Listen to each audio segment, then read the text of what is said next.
Hi, everyone. My name is Jody White. I'm here with my co-director of the Guardians of the Constitution, and we are going from clerk to clerk to just get information. I am running for a position called senator in Michigan. There's 38 of us.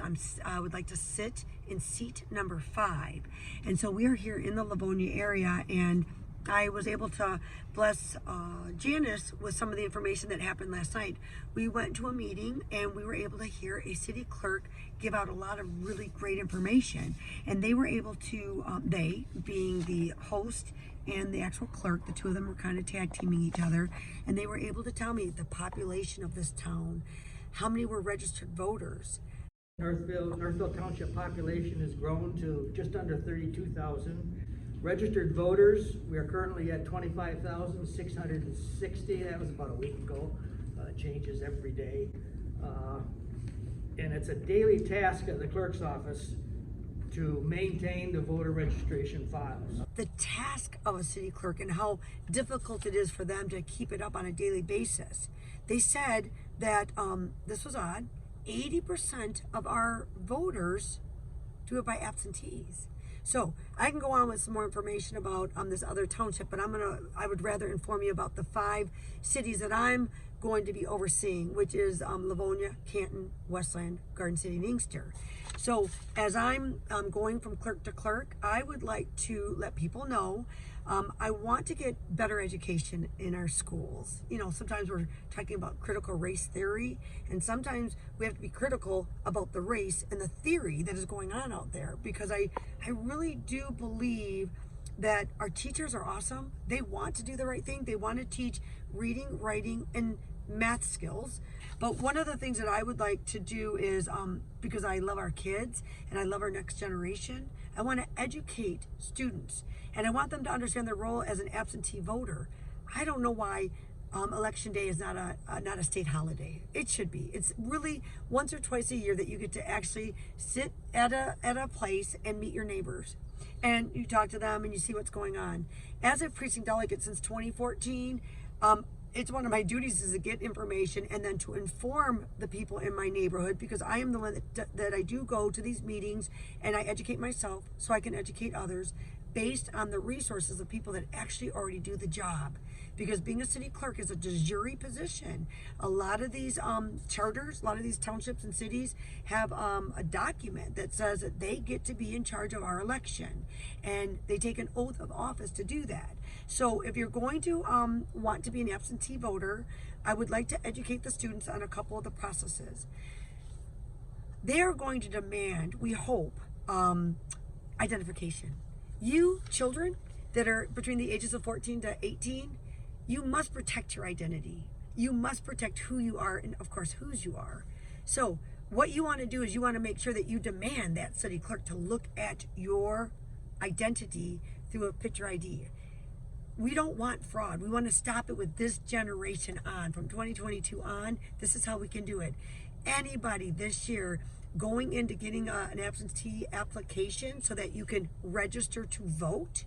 Now, I don't know why you have to register to vote all the time. I believe you have to go to the clerk to actually get the application for an absentee ballot. So when you do that, you show them your identity, okay? And it's done by the Secretary of State. You either get a driver's license or you get a state ID. If you don't have one, call a friend, call a church member. They can help you go up to the Secretary of State. We do like people to be identified. Number 2, I want you to know how you can be inactive once you register to vote. And this is how it is. If you go 6 consecutive years without voting, 6 years, you could be inactive as a voter. Women back in the day, they fought to vote. Women fought to vote. So I'm now being told that if you do not vote in 6 consecutive years, you will just be inactive. And then, this is the other thing too that I find as a real estate agent for 40 years, I don't understand this part.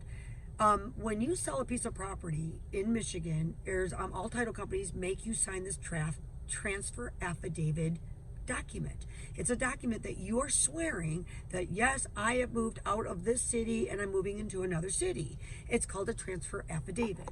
With this document, If you don't file it with the city assessor within 45 days, you get fined $200. So a lot of the times, title companies don't like to do that because, you know, they don't want to be held responsible. But a real estate agent will be more than happy to help you grab these 2 sheets of paper. You go to the city clerk's office, the city assessor's office. They date stamp it. They give you one back. You bring it back to your client, and you said you're all set. You will not be fined. So here's the deal.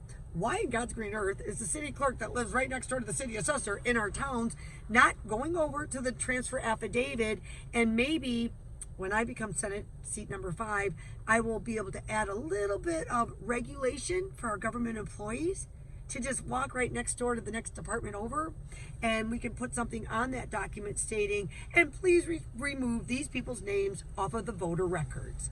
I'm in 100% ready for common sense legislation, and I believe that I am the best person in Senate 5 to represent you in Livonia, Canton, Westland, Garden City, and Inkster.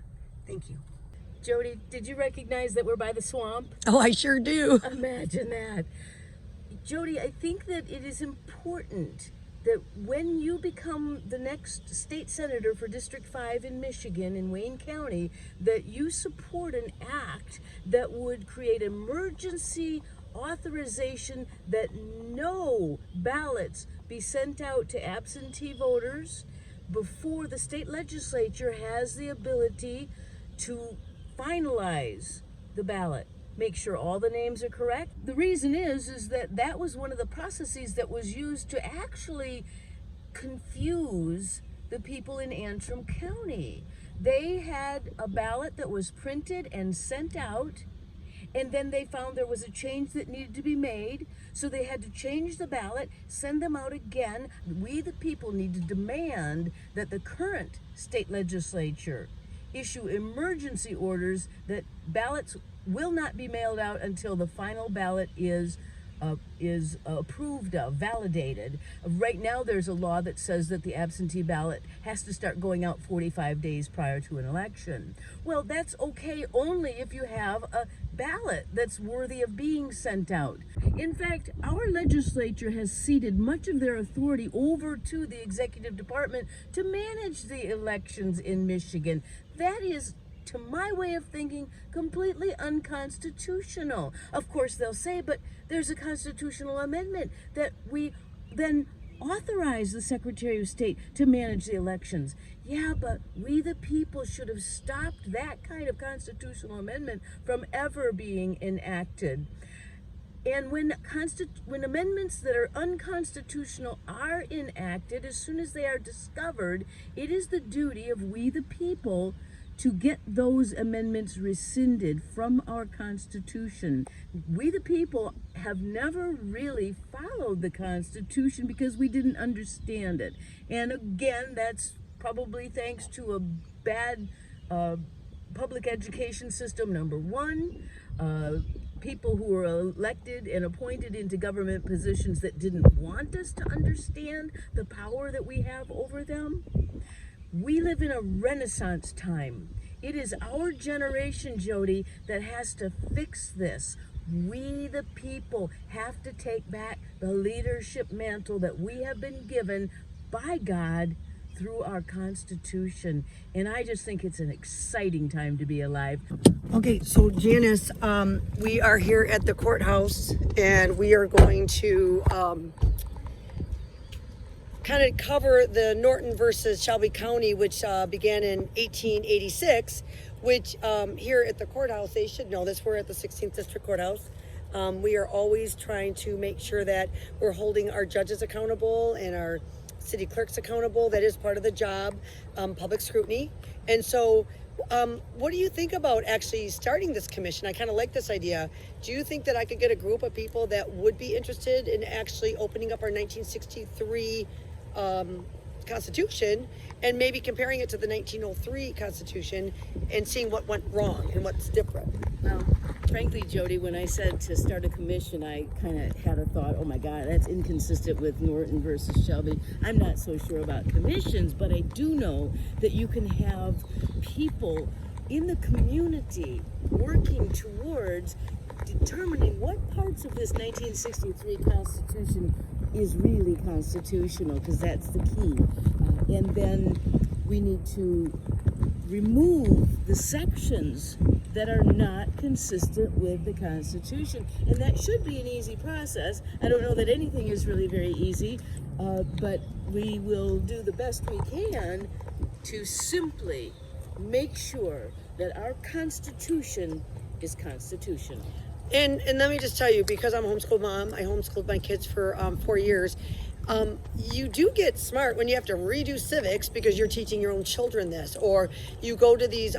We went to the Student Statesman Institute, which is out of Lansing, and they also were there to help us as parents. And there's a lot of mama bears and papa bears out there that are looking for rules and reason because, you know, we have all been asleep at the wheel. And so I am believing that we do need a commission. Maybe we can do it more as like a Bible study. Because if you cannot start with the foundation of our holy scriptures that explain that there's so many battles, but we have the faith that we do know the Lord is our shepherd. He's already died. He's already saved us. And now it's the time for we the people to stay together, stick together, and be united. Because see up there? Look at that up there. Look at that. Isn't that beautiful flag flying? Just lovely. It is not raining on our parade, so it's a little wet out here. But I want to thank you guys for joining us today as we are going to go into this courthouse and we're going to continue to not expose, just request, explain, request that our people that are in office do their de jure position. Would that be a good way to look at I think it? that would be a very good way to look at it, Jody. And we're going to use all the techniques that we want to share with the people to establish these groups of citizens that will go into the county clerk's office, the city clerk's offices, and ask the important questions.